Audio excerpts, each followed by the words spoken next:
IT বাড়ির পক্ষ থেকে আমি মোহাম্মদ আব্দুল কাদের এসিও বাংলা ভিডিও টিউটোরিয়াল আজকের পর্বে সবাইকে স্বাগত জানাচ্ছি। আমাদের আজকের পর্বের বিষয়বস্তু হচ্ছে কিওয়ার্ড। আমরা স্ক্রিনে অলরেডি দেখতে পাচ্ছি যে কিওয়ার্ড কি, এই সম্পর্কে আমরা আজকে একটু ধারণা নেওয়ার চেষ্টা করব। যদিও আমরা এর আগে আপনাদেরকে অলরেডি বেশ কয়েকবার বলেছি যে কিওয়ার্ড কি, কিন্তু তারপরেও আমরা জানি যে আপনারা অনেকেই আছেন এবং বেশিরভাগই যারা আমাদের স্টুডেন্ট তারা আমাদের ভিডিও শুরু থেকে শেষ পর্যন্ত দেখে না। নট অনলি আমাদের, কোনো ভিডিওই তারা শুরু থেকে শেষ পর্যন্ত দেখে না। সো আপনারা কেন দেখেন না সেটা হয়তো আপনারা জানেন, বা হয়তো আসলে বিরক্ত লেগে যায়, ধৈর্য হয় না। সো এই জন্য হয়তো অনেকে মিস করতে পারেন কিওয়ার্ড কি। আবার অনেকেই আছেন স্পেসিফিক ভিডিও খোঁজেন, ভিডিওর নাম দেখে খুঁজবেন যে কিওয়ার্ড কি, এই নামে কোনো ভিডিও আছে কিনা। তো তখন যদি দেখেন যে এখানে কিওয়ার্ড নামে কোনো ভিডিও নেই, সো তখন আপনারা আমাদেরকে ব্লেম করবেন যে আমরা কিওয়ার্ড রিলেটেড কোনো ভিডিও দেইনি। সো এই জন্য কিওয়ার্ড কি তার জন্য আমরা আলাদা একটা ছোট্ট টিউটোরিয়াল বানিয়ে এর সাথে দিয়ে দিলাম।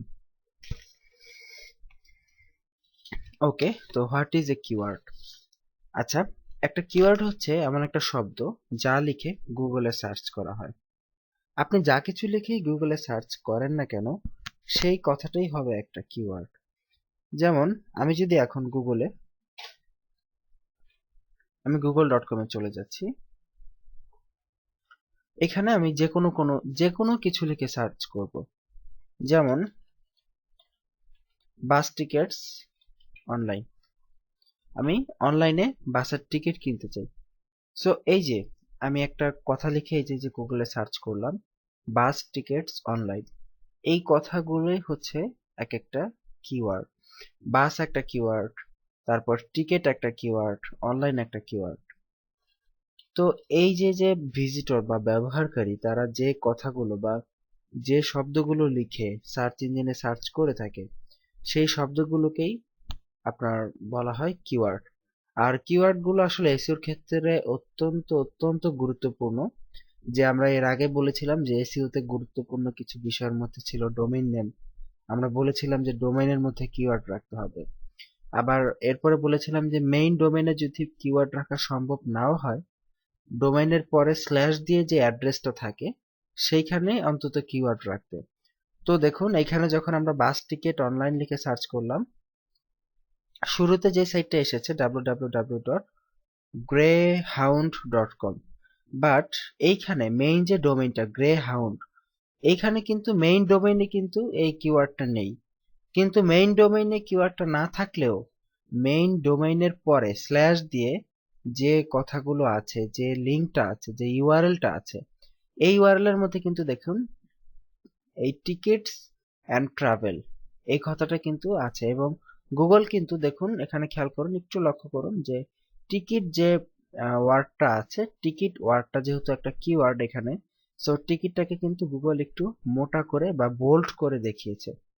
এবং শুধু টিকিট না, এই টোটাল কিওয়ার্ড বাস টিকিট অনলাইন যেখানে যেখানে আছে প্রতিটা জায়গাতে শব্দগুলোকে বোল্ড করে দেখানো হয়েছে। আমরা কিছু বোল্ড পয়েন্ট গুলো এখানে স্ক্রিনে মার্ক করে দেখাচ্ছি।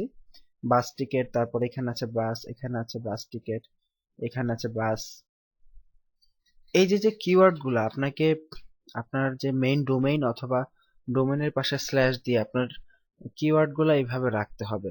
সো এসইওর ক্ষেত্রে সবচেয়ে ইম্পর্টেন্ট বিষয়ই হচ্ছে এটা, আপনি যে ওয়েবসাইট করবেন সেই ওয়েবসাইটের জন্য কিভাবে কিওয়ার্ড নির্বাচন করবেন এবং সঠিক কিওয়ার্ডটা খুঁজে বের করাই হচ্ছে এর উদ্দেশ্য।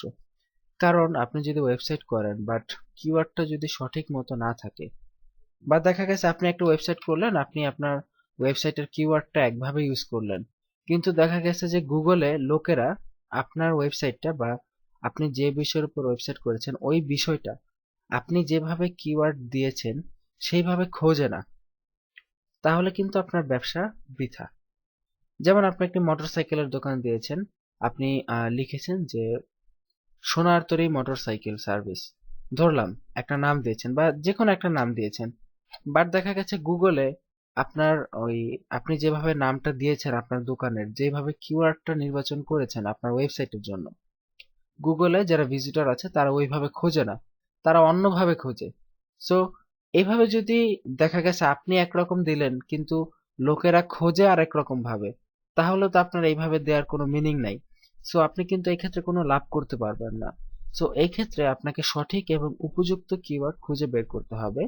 আপনি কোন কিওয়ার্ড লিখে সার্চ করবেন এবং কোন কিওয়ার্ড লিখে জেনারেলি যারা মানুষ বা আমরা যারা আছি আমরা সার্চ করি কি ধরনের কিওয়ার্ড লিখে, এই কিওয়ার্ড আইডিয়াগুলো নিয়েই আপনার ওয়েবসাইটটি করতে হবে। সো মানে করতে হবে বলতে যারা ওয়েবসাইট নতুন করবেন তারা এইভাবে কিওয়ার্ড আইডিয়া নিয়ে ওয়েবসাইট করবেন।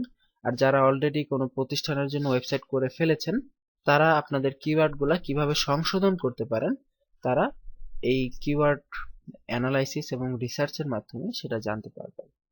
সো কিওয়ার্ড রিসার্চ এবং অ্যানালাইসিসে কি কি বিষয় রাখতে হয় না রাখতে হয় এবং এই কিওয়ার্ডগুলো আমরা আমাদের ওয়েবসাইটের জন্য পারফেক্ট কিওয়ার্ড কিভাবে খুঁজে বের করব, এই বিষয়গুলো নিয়ে আমরা এর পরের পর্বে ইনশাল্লাহ আপনার সাথে আলোচনা করব। আজকের পর্বে এইটুকুই রইল। আশা করি সবাই বুঝতে পেরেছেন যে কিওয়ার্ড কি জিনিস। তো ভালো থাকুন, সুস্থ থাকুন। আগামী পর্বের আমন্ত্রণ জানিয়ে আজকের মতো এখানে বিদায় নিচ্ছি। আল্লাহ হাফিজ।